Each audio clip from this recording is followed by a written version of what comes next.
The Voice, les grands changements de la saison dit dévoiler le tournage des auditions à l'aveugle de la prochaine saison de The Voice est terminé.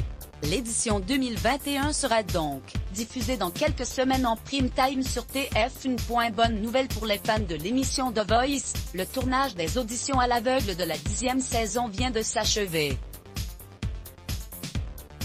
Cela veut dire que la diffusion sur TF1 va enfin pouvoir commencer.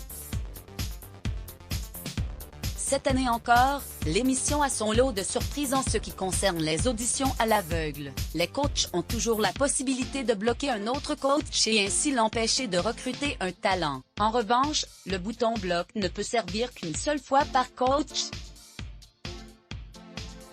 Pour ce qui est des battles, les coachs pourront de nouveau voler des talents tout au long de cette étape, ce qui pimentera encore plus la compétition. Durant les K.O, où chaque talent d'une même équipe se présente sur une chanson de son choix, le coach doit alors prendre la décision de le garder ou de lui faire quitter l'aventure.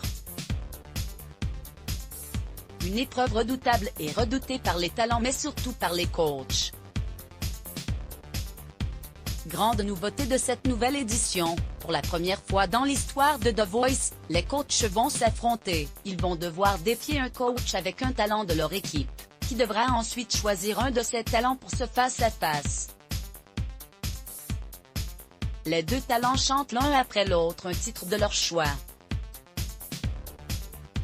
Le public, présent en plateau, votera pour son favori et enverra le talent directement en demi-finale.